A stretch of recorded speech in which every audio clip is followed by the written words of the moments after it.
Bueno, mucho gusto nuevamente compartir con todos mis hermanos y también aquellos que nos visitan.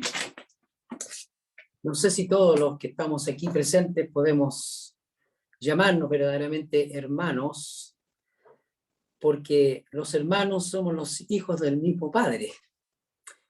Y los hermanos somos aquellos que tenemos vida nueva, una vida diferente, una vida distinta de la que antes vivíamos.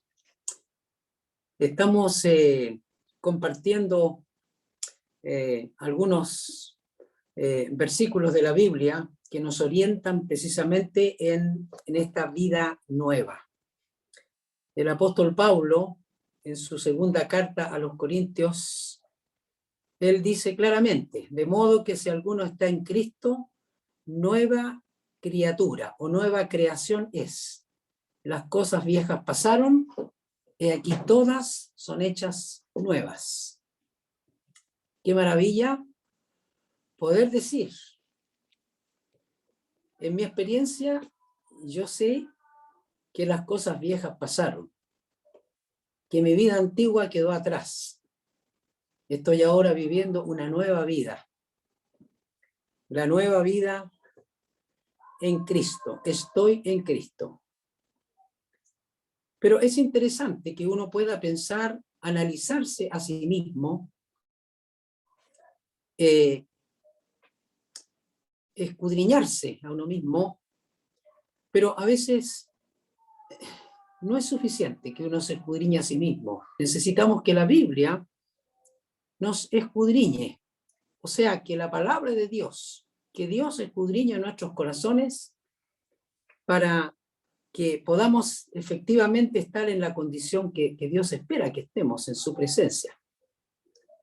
Y por eso entonces que la semana pasada compartimos este diagrama que voy a compartir nuevamente en esta tarde y que lo voy a poner ahí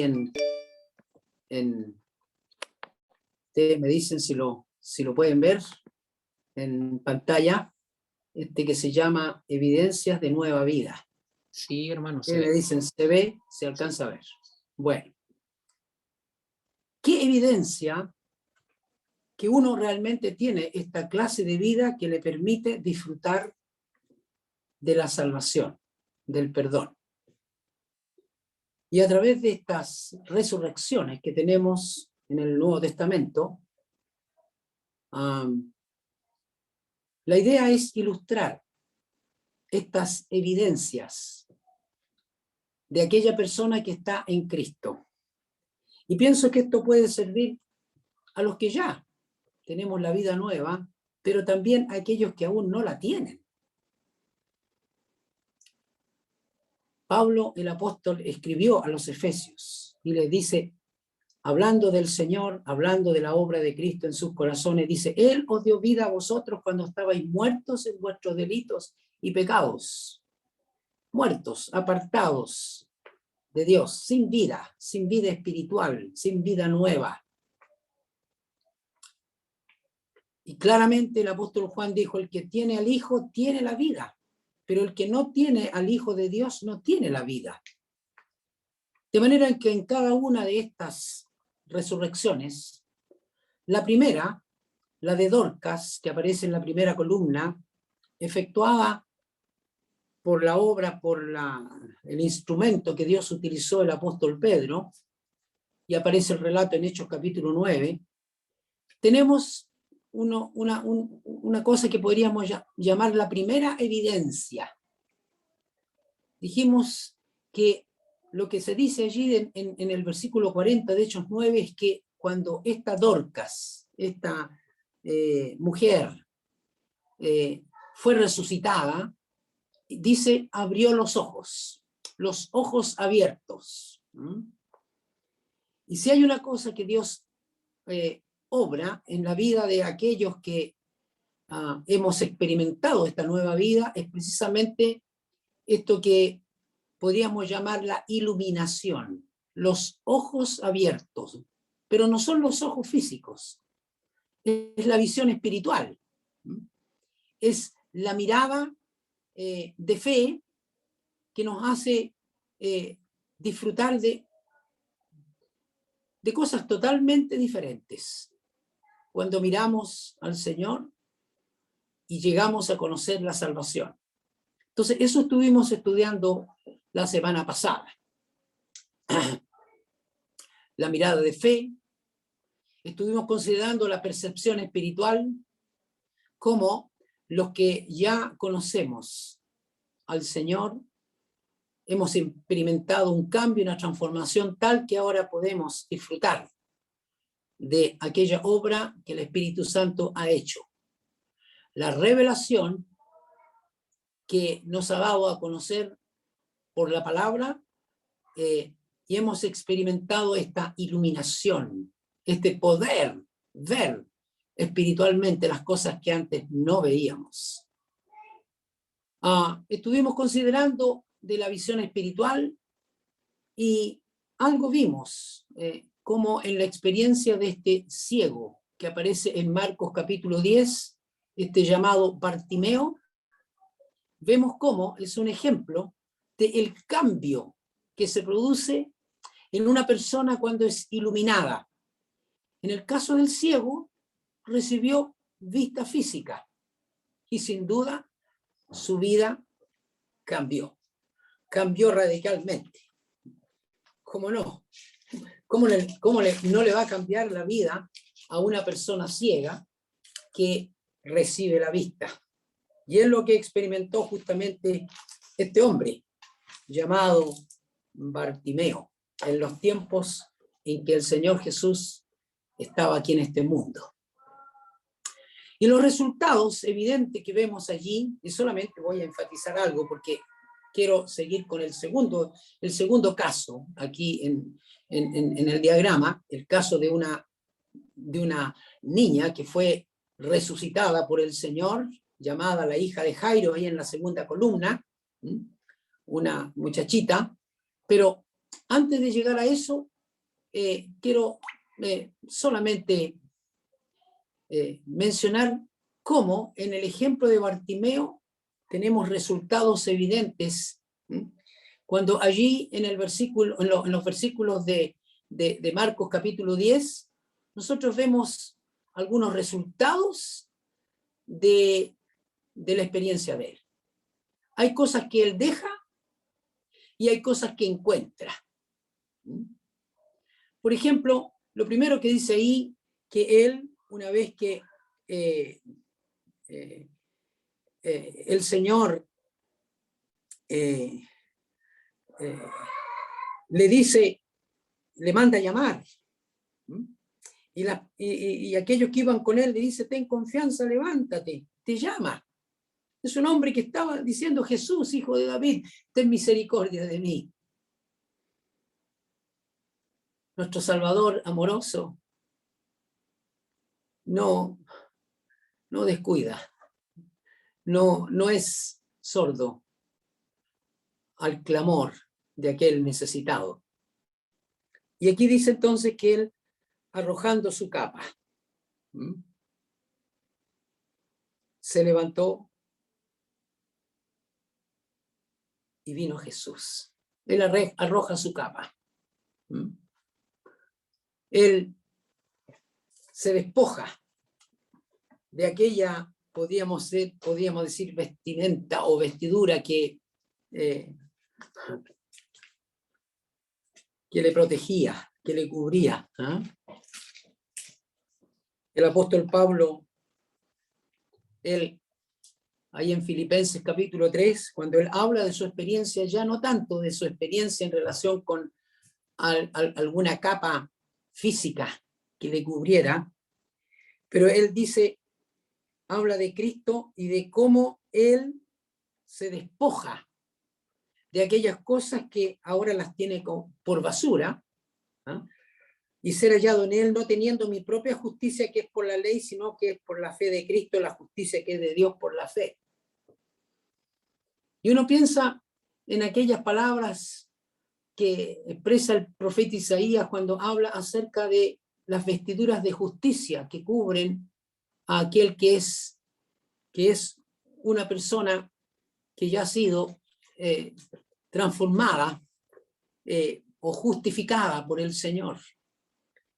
Pablo habla de cómo él deja algo atrás, no teniendo mi propia justicia, sino la justicia que es por la fe.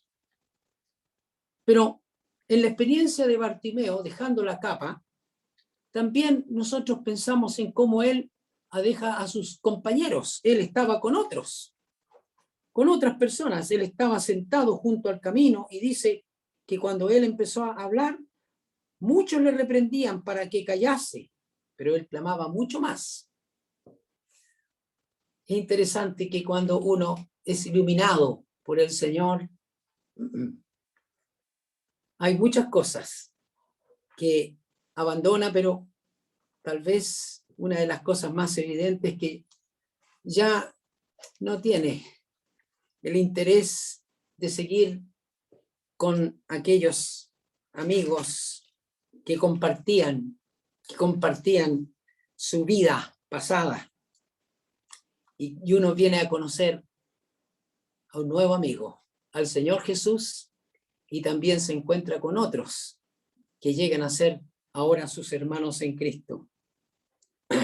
El Señor dice: ya no os llamaré siervos porque el siervo no sabe lo que hace su Señor, pero os he llamado amigos, porque todas las cosas que oí de mi Padre os le he dado a conocer. Y entonces uno, al venir a Cristo, al ser iluminados como fue Bartimeo, él abandona tal vez algunas amistades que tenía en su vida pasada y ahora viene a conocer a ese amigo, a ese nuevo amigo, y entonces uno descubre a nuevos amigos que son nuestros hermanos en la fe. También uno piensa en cómo la iluminación hace posible que uno abandone sus viejas costumbres, sus antiguas prácticas. Si hay algo que determina a uno, le ayuda a discernir. Si una persona que dice haber creído en el Señor Jesucristo dice: yo sé que ahora soy salvo, pero una buena manera, no tan solo para la persona, sino para otros, discernir si acaso esa persona está viviendo una nueva vida, es que si acaso ha abandonado o dejado aquellas costumbres que antes tenía. El apóstol Pablo, cuando escribe a los Corintios, hace mención de no tan solo sus malas costumbres, sino sus prácticas pecaminosas que tenían en su antigua vida. Pablo escribe a los Corintios allí en el capítulo 6, dice: ¿no sabéis que los injustos no heredarán el reino de Dios? No erréis, ni los fornicarios, ni los idólatras, ni los adúlteros, ni los afeminados, ni los que se echan con varones, ni los ladrones, ni los avaros, ni los borrachos, ni los maldicientes, ni los estafadores heredarán el reino de Dios. Y esto erais algunos, mas ya habéis sido lavados, ya habéis sido santificados, ya habéis sido justificados en el nombre del Señor Jesús y por el Espíritu de nuestro Dios. Viejas prácticas, viejos pecados abandonados, cuando uno experimenta el poder transformador, el poder iluminador del Espíritu Santo, uno abandona las prácticas, las costumbres de su vida vieja. Yo no quiero decir más por ahora respecto de aquello. La palabra es bien clara cuando habla de la experiencia pasada de algunos ahí en Corinto. En el primer siglo, como el día de hoy. Y a través de todo el tiempo ha habido prácticas muy alejadas de la voluntad de Dios, y que los que practican tales cosas, dice claramente la palabra, no heredarán el reino de Dios. De allí el poder transformador del Evangelio. El Evangelio, que es poder de Dios para salvación, independiente de lo que ha sido la vida pasada. Fornicación, idolatría, adulterio, una vida de haber sido afeminado o practicar la homosexualidad, o una vida de robo, una vida de avaricia, de borrachera, de maledicencia, etcétera, etcétera, etcétera, que hacía imposible heredar el reino de Dios, ha sido transformada aquella vida en una persona, en una vida que ya por la iluminación, por el conocimiento de la palabra, disfruta una vida nueva, por el poder, por la obra del Espíritu Santo. Estoy hablando a personas que ya han tenido esta experiencia o todavía no. No es menos que aquello lo que Dios quiere hacer en la vida de cada uno de nosotros como necesitados. Uno que conoce a Cristo experimenta un cambio. Y así como tenemos aquí la experiencia de Bartimeo, él abandona su capa, sus compañeros, sus costumbres, y también él cambia su vida. La Escritura nos habla de cómo las perspectivas de uno ya no son esta tierra, este mundo que perece. Ya no es la perspectiva de un mundo pecador.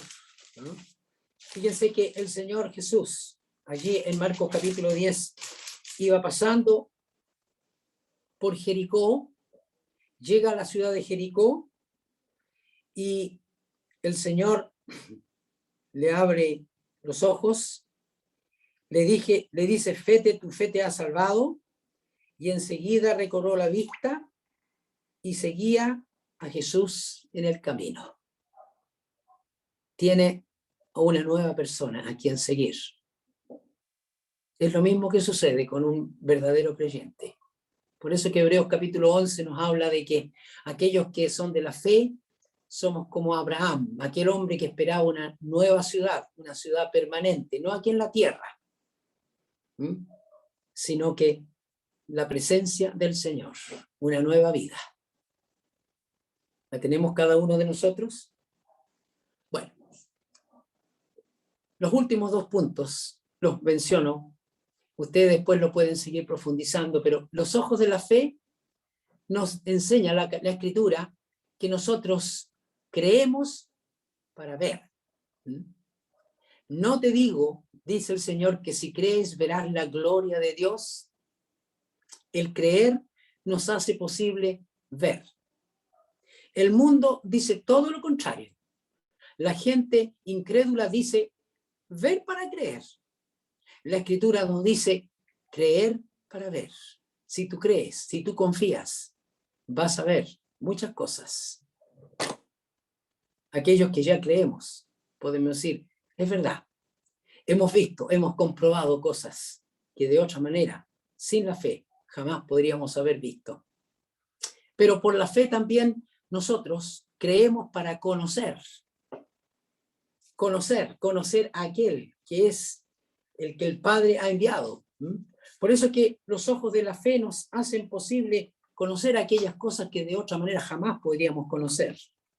El Señor dice, aunque creed en las obras para que conozcáis y creáis que el Padre está en mí y yo en el Padre. Así le decía a aquellas personas que hasta ese momento rechazaban al Señor Jesús. Y le dice, crean para que conozcan. Y no estamos hablando de una fe ciega. Estamos hablando de una fe que hace posible que realmente podemos comprobar, no tan solo aquel Dios poderoso y creador, sino aquel que dio a su Hijo para hacer posible nuestra salvación y lo dio en aquella cruz para que podamos conocerle y conocer la vida eterna. Esta es la vida eterna, que te conozcan a ti, el único Dios verdadero, y a Jesucristo, a quien has enviado. Y en tercer lugar, puse allí los ojos de la fe, nos hace posible creer. ¿Para qué? Para tener. Porque de tal manera amó Dios al mundo que ha dado a su Hijo unigénito para que todo aquel que en él cree tenga vida eterna, tenga. Bueno, la iluminación hace posible que nosotros también podamos experimentar estas cosas tan maravillosas, tan grandiosas. Termino con 4 manifestaciones de visión espiritual. Nosotros, cuando llegamos a ser iluminados por el Espíritu Santo, tenemos una mirada hacia adentro y nosotros nos damos cuenta que en nuestro ser interior, hay una naturaleza pecaminosa y nos permite ver aquello que de otra manera jamás podríamos haber visto. Y por eso entonces que dice que los que son del Espíritu se ocupan en las cosas del Espíritu. Y ya no vivimos según la carne. Los que viven según la carne no pueden agradar a Dios. Pero esta visión espiritual nos hace posible que nosotros nos veamos a nosotros mismos y realmente ya no querramos vivir según la carne. Esta es una visión hacia adentro. Pero hay otra visión hacia arriba. Cuando vemos a Cristo, cuando nosotros miramos al Salvador y nos damos cuenta que realmente Él es aquel que nos conduce en un camino diferente. Y entonces el apóstol Pablo, cuando exhorta a los colosenses, pero nos exhorta a nosotros, y nos dice: si habéis resucitado con Cristo, buscad las cosas de arriba. Poned la mira en las cosas de arriba, no en las de la tierra. La visión espiritual que Dios nos da hace posible que podamos poner nuestra mirada hacia arriba, pero también hacia adelante. El apóstol Pablo en 2 Corintios nos habla de las cosas eternas, no las cosas que se ven, las cosas que vemos ahora, las cosas pasajeras, se terminarán. Pero aquel que es de Cristo, aquel que ha sido iluminado, ve de otra manera. Y por eso entonces que el apóstol dice: no mirando nosotros las cosas que se ven, sino las que no se ven, pues las cosas que se ven son temporales, pero las que no se ven son eternas. Miramos adelante y miramos a las cosas eternas. Y miramos alrededor, nuestra mirada es transformada, porque antes de tener esta iluminación, nosotros solamente veíamos lo que está al alcance de nuestra vista y mirábamos una mirada muy corta. Pero ahora miramos alrededor y el Señor nos enseña, nos estimula a mirar a nuestro alrededor. ¿Y qué ver a nuestro alrededor? ¿Qué dice Juan 4:35? Un conocido pasaje para muchos de ustedes, seguramente no. Alzad vuestros ojos y mirad los campos, porque ya están blancos para la siega. Alzad vuestros ojos, miremos a nuestro alrededor como campos que ya están listos para la cosecha. Y qué bendición poder estar ocupado sirviendo al Señor, siendo luz en medio de este mundo de tinieblas, siendo sembradores de la palabra de Dios para que otros conozcan a Cristo. Y vemos este mundo no con la mirada egoísta, no con la mirada corta de las cosas que pasan, sino la mirada de las cosas eternas. Y podemos así también estimular a otros a que vean de la misma manera. Esto es la iluminación. Hay mucho más, pero no quiero ocupar más tiempo en esta tarde, en esta parte. El salmista decía: abre mis ojos y miraré las maravillas de tu ley. Qué buena oración, ¿no? Qué buena súplica. Abre mis ojos y miraré las maravillas de tu ley. Pero vamos ahora al segundo caso. Vamos a Marcos capítulo 5, donde tenemos uno de los relatos interesantes, donde tenemos la primera resurrección que efectúa el Señor Jesús. Allí tenemos el caso de una niña. En el resto del diagrama tenemos el caso de un joven, el hijo de la viuda, que está en la tercera columna, y finalmente el caso de Lázaro. Las tres resurrecciones relatadas por las Escrituras, sin contar aquellos otros que resucitaron cuando el Señor Jesús murió. Pero en Marcos capítulo 5, nosotros tenemos la segunda evidencia de una vida nueva.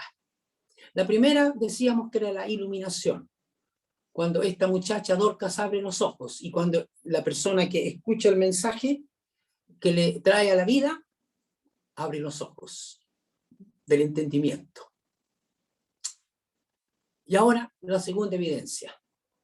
Cuando nosotros leemos ahí el caso de esta muchacha, cuando van en el camino hacia la casa de Jairo, que aparece aquí en el versículo 22, uno de los principales de la sinagoga, llamado Jairo, se postra a los pies del Señor y le ruega diciendo, le rogaba mucho, mi hija está agonizando, ven y pon las manos sobre ella para que sea salva y vivirá. Y el Señor demora el tiempo conveniente según sus propósitos y la niña muere. Y la Escritura, ¿qué dice? Versículo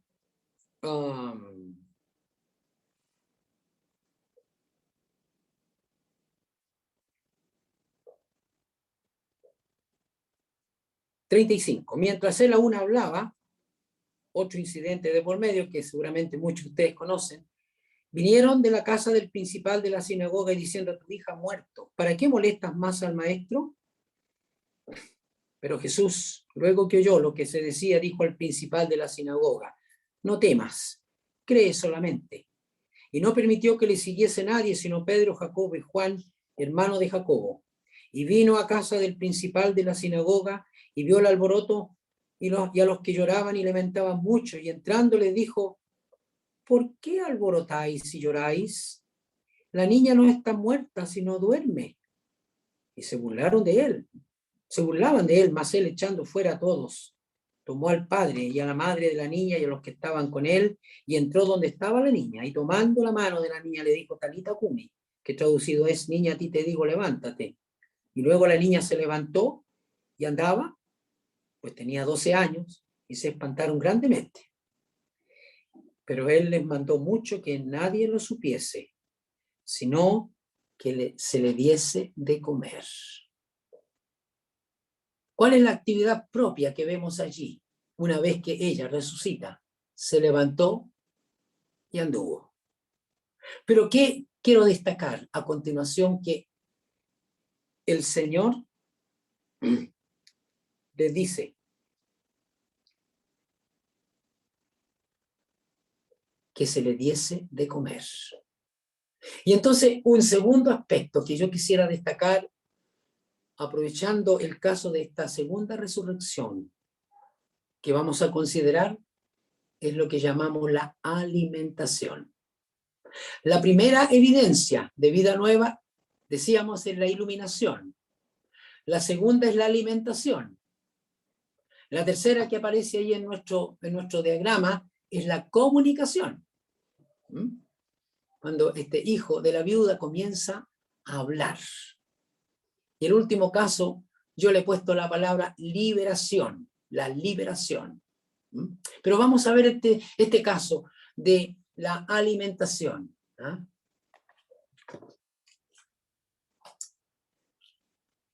Cómo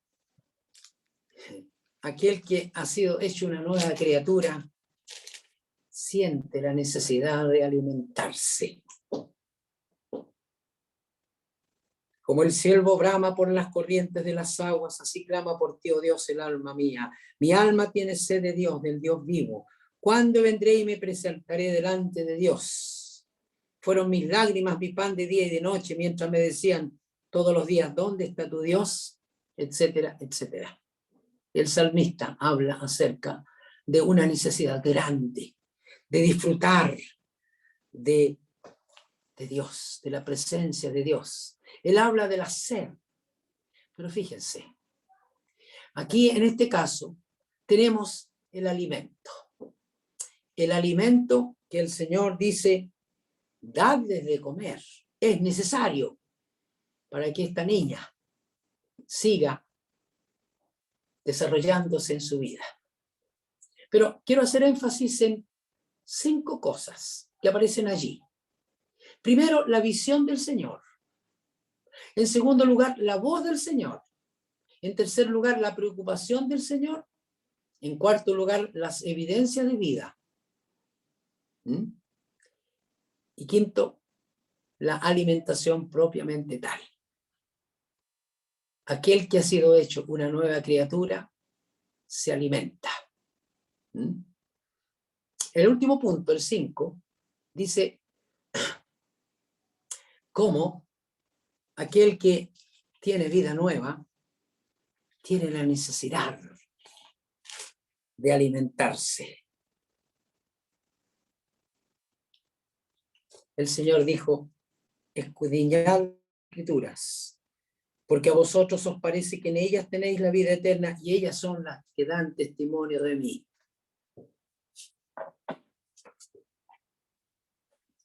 Fundamental la alimentación. Si hay algo que físicamente comenzamos a disfrutar desde los primeros momentos de nuestra vida, es de la alimentación. ¿Y cómo? Esta experiencia que todos hemos tenido comienza desde el pecho de nuestra madre, de aquella leche que tomamos.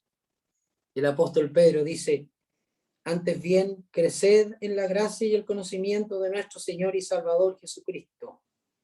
A Él sea la gloria, ahora y hasta el día de la eternidad. Amén. ¿Y cómo crecemos en la gracia?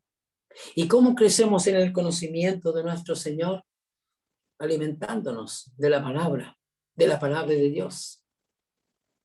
Me alimento mediante la lectura de la palabra. ¿Lo estamos haciendo? Eso es lo que nos hace posible crecer. Pero también me alimento mediante la mirada de la cruz. Puesto los ojos en Jesús, el autor y consumador de la fe. Eso es algo que genera en mí una ansia de poder avanzar, de poder crecer. Eso es lo que hace posible que nosotros nos despojemos de todo peso y del pecado que nos asedia y corramos con paciencia la carrera que tenemos por delante, como dice el autor de los Hebreos, ¿no? Puesto los ojos en Jesús. Y consideramos a aquel que sufrió tal contradicción de pecadores contra sí mismo para que vuestro ánimo, dice el apóstol, no, el escritor, no se canse hasta desmayar. Nos alimentamos mediante aquella cruz. Puestos los ojos en Jesús, no me olvido de la purificación de mis pecados. No me olvido de mi compromiso de morir al mundo, de morir a mi vida pasada. Pero tampoco no me olvido de traer para Él lo mejor que uno pueda, en adoración, en servicio, en gratitud. Me alimento también, no tan solo mediante la lectura de la palabra, la mirada de la cruz, sino también la unión con mis hermanos. Y por eso entonces nos congregamos, en este momento no de manera presencial, pero sí de manera virtual, para alimentarnos y para compartir y para tener comunión. No es lo mismo que presencial, pero sí procuramos hacerlo en la medida de nuestras posibilidades en estos tiempos que estamos viviendo. Pero eso es algo propio del creyente. Fíjese, es muy extraño que una persona que diga, yo soy de Cristo, ya tengo vida nueva, pero no me interesa, no tengo, no tengo hambre por la palabra de Dios. Es muy extraño, ¿no es cierto? No, no corresponde. Una evidencia de vida nueva. Pero fíjense, en el caso de esta hija de Jairo, ¿qué quiero destacar también en relación con la experiencia de, de, eh, de estas personas que están allí? La visión del Señor es distinta de la visión de los hombres. Cuando en el versículo 39 él entra y le dice, entra a la casa de Jairo y dice, ¿por qué alborotáis y lloráis? La niña no está muerta, sino duerme. ¿Ah? ¿Por qué dice eso? Porque realmente en aquel que conoce todo, en aquel que sabe todo, en aquel que sabía que él habría de darle vida a esta niña, habla del dormir, el lenguaje que en el Nuevo Testamento se utiliza para la partida de este mundo de un creyente, de uno que duerme en Cristo, esperando la resurrección. Estoy hablando a personas que tienen esta fe, esta confianza. Yo sé que al partir voy a estar con Cristo, mi cuerpo va a estar en la tumba mientras espera la resurrección. Y entonces fíjense la visión del Señor aquí cuando dice, la niña no está muerta, sino duerme. ¿Qué está enseñando? Está enseñando que hay una experiencia que es reversible. La muerte espiritual de una persona mientras está en vida, en física, y cree en el Señor Jesús, es una experiencia reversible. Esa persona puede venir a la vida. Es una persona que quiere Dios que tenga vida. Y por eso entonces que cuando he puesto el pasaje ahí de 2 Corintios capítulo 6, cuando el apóstol Pablo ha estado hablando de ellos como colaboradores que animan a las personas a reconciliarse con Dios. Pero alguien podría preguntarse, ¿y cuándo es el momento? El énfasis del versículo 2 dice, en tiempo aceptable te he oído y en día de salvación te he socorrido. He aquí ahora el tiempo aceptable. He aquí ahora el día de la salvación. Ni siquiera dice hoy, sino que dice ahora. Ahora es el momento.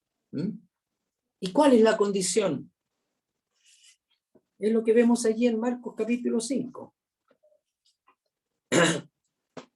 Cree solamente. Cree solamente. Si realmente tú quieres ser salvo y aún no tienes seguridad, cree solamente. El Señor es lo que dice allí, en el versículo 39. ¿Por qué alborotáis y lloráis? La niña no está muerta, sino duerme. Pero en el versículo 36 le ha dicho a Jairo, no temas, cree solamente. Aquella niña que ya está muerta puede venir a la vida. Y entonces, ¿qué hace Jairo? ¿O qué es aquellas cosas que el Señor le dice a Jairo que Dios pide del ser humano? Mire lo que dice en el versículo 35. Mientras él aún hablaba, vinieron de casa del principal de la sinagoga diciendo, tu hija ha muerto. Él sabía que su hija estaba enferma. Vienen ahora a decirle, tu hija ha muerto. ¿Para qué molestas más al maestro? ¿Y el Señor qué dice? Jesús, luego que oyó lo que decía, dijo al principal de la sinagoga, no temas, cree solamente. Él tiene que aceptar el veredicto. Él tiene que aceptar que su hija ha muerto. Y es lo que el Señor espera que todo pecador crea y acepte en forma personal. Y la persona diga, yo sé que estoy muerto. Necesito vida. Muerto en mis delitos y pecados. Yo sé que no tengo vida. Puedo tener religión, puede tener buenas aspiraciones, buenos deseos, buenos propósitos y tal vez tener muchas otras prácticas religiosas, pero el que no tiene a Cristo, no tiene la vida, está muerto. Y entonces, lo primero que Dios espera que nosotros aceptemos lo que Él nos dice. No hay justo ni a uno, no hay quien haga lo bueno, no hay ni siquiera uno. ¿Qué sucede con este hombre?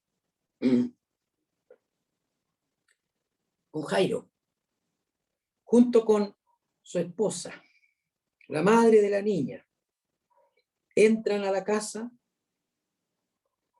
y el Señor Jesús echa a todos los demás, los que estaban con él, y entra donde está la niña. ¿De qué nos habla esto? Que lo que el Señor espera es que uno permanezca, esté cerca de Él. ¿Cómo se acerca uno a Él? Confiadamente, descansando en las promesas del Señor. Uno se aferra a las promesas del Señor. Por eso es que puse ahí Juan 3:16 otra vez. De tal manera amó Dios al mundo que ha dado su Hijo unigénito para que todo aquel que en Él cree no se pierda más, tenga vida eterna. Todo aquel que en Él cree tiene vida eterna. ¿Cómo me acerco? Me acerco a Dios, me acerco a través de su palabra, leo la palabra, sé que Dios me está hablando a mí. Yo no tan solo acepto lo que Dios me dice, sino también me quedo al lado de la palabra y escucho y conozco lo que Dios ha hecho a favor de los pecadores. En tercer lugar, fíjese, el Señor echa fuera a los extraños. Se queda solamente con el padre y la madre de la niña. ¿Y qué es lo que está diciendo el Señor allí? Él es el único que con su presencia puede cambiar la vida de cualquiera de nosotros. Cualquiera de nosotros que viene a Él y cree en Él, cree en su palabra, puede experimentar esa vida nueva. Romanos 10:9. Si confesares con tu boca que Jesús es el Señor y creyeres en tu corazón que Dios le levantó de los muertos, serás salvo. Y por eso que más adelante dice, la fe es por el oír y el oír por la palabra de Dios. Confesar al único que puede hacer un cambio en la vida. Así que esto es una experiencia que hace posible que Dios obre en la experiencia. Y fíjense, así como obra en aquella niña de 12 años, puede obrar también en la vida de cada uno. El segundo punto que tengo allí es la voz del Señor. Tomando la mano de la niña le dijo Talita Cumi, que traducido es, niña, a ti te digo, levántate.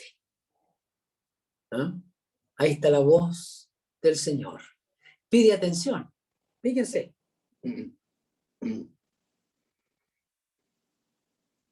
Tomando la mano de la niña, le dijo Talita Cumi, niña, le habla a la muerta. Niña, a ti te digo, le habla personalmente. Levántate. Pide atención, habla personalmente y exige obediencia. ¿En qué consiste lo que nosotros tenemos que hacer? Escuchar su voz, llamándonos a venir a Él, tal como estamos, en nuestro pecado. Y luego entonces venimos a Él y Él transforma nuestra vida. En tercer lugar, ¿cuál es la preocupación del Señor? Denle de comer, aliméntenla. Damos gracias al Señor que nos ha dejado su palabra. Y también Él utiliza instrumentos suyos para alimentarnos, hermanos, que hacen posible que podamos comer de la palabra, digerir las escrituras, pero lo más importante, que cada uno vaya a las escrituras y busque al Señor y busque el alimento necesario. La preocupación del Señor. ¿Para qué? Para que uno pueda vivir. ¿Para que viva para qué? Podría preguntar a él. Para vivir una vida diferente. Efesios capítulo 2 nos habla justamente de aquel propósito de Dios. No somos salvos por las obras, somos salvos por la fe. Sin embargo, somos hechura suya, creados en Cristo Jesús para buenas obras, las cuales Dios preparó de antemano para que anduviésemos en ellas, para buenas obras. O como el Señor espera que nosotros vivamos para Él, haciendo buenas obras, y podamos exhibir nuestras buenas obras para que otros confíen en el Señor Jesús. Viendo nuestras buenas obras, glorifiquen al Padre que está en los cielos. Ahí está la responsabilidad. ¿Y cómo? ¿Cómo es posible esto? Alimentándonos de la palabra, alimentándonos del Señor. En el cuarto punto dice evidencia de vida. La niña se levantó y andaba. Pero fíjese, el Señor les dice, dale de comer, aliméntenla. ¿Qué encontramos ahí en Juan capítulo 6? Yo soy el pan de vida. Él es el que alimenta. El que a mí viene nunca tendrá hambre, y el que en mí cree no tendrá sed jamás. Nos alimentamos del Señor. Estamos disfrutando de su presencia. Estamos preocupados de una alimentación sana, saludable, que nos hace crecer. Pedro dice, desead como niños recién nacidos la leche espiritual, no adulterada, para que por ello ella crezcáis para salvación, si es que habéis gustado la benignidad del Señor. Una evidencia de vida nueva es que si uno ha experimentado la benignidad del Señor, uno se alimenta. Otra evidencia. Uno puede llamar a Dios su propio Padre.